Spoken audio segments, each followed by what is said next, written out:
Sadly, a lot of these accidents happen on a daily basis, and we want to make sure your child is protected and in the right car seat. This is all in honor of National Child Passenger Safety Week, and this morning we have the Harlingen Police Department this morning here to talk to us about some safety tips. Good morning again, gentlemen. Good morning. Officer Carmona, let's start with you. Tell us a little bit about the car seats. Let's go down the line and let's start with, for example, a newborn. When he leaves the hospital, what do they have to be in? They have to be in an infant, which would be a rearward facing, and that's the main requirement. Is you want the child being rearward faced because of the neck and spine is totally not developed yet, and so there's no stresses on the child for that.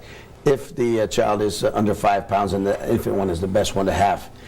For children that are come out of the hospital at 5 pounds or above, they can be in one of these bigger ones, but because this one gives the option where it faces rearward initially, and then it converts and allows it to go forward facing, so the child can have that for the first 2 to 3 years of his life, or we can go into some of the bigger ones, which after 3 years and after 30 pounds, we can put them into a booster seat to give them that lift up in the seat and utilizing the adult seat belt that they have there.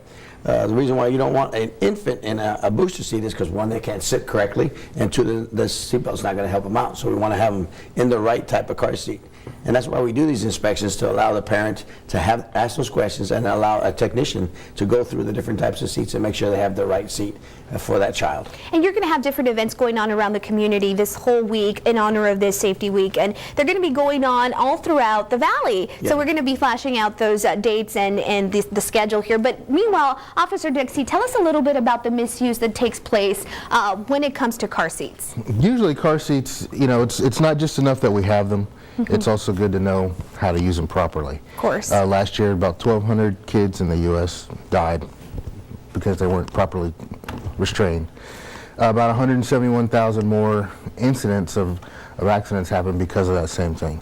So what we'd like to get out in the coalition is, you know, not only get them in there, but also get them in there correctly.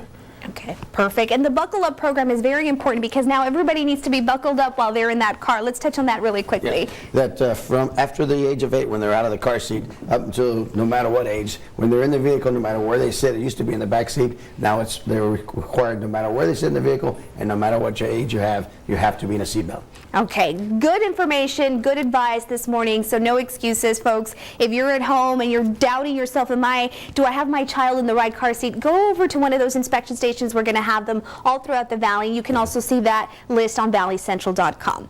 We'll be right back.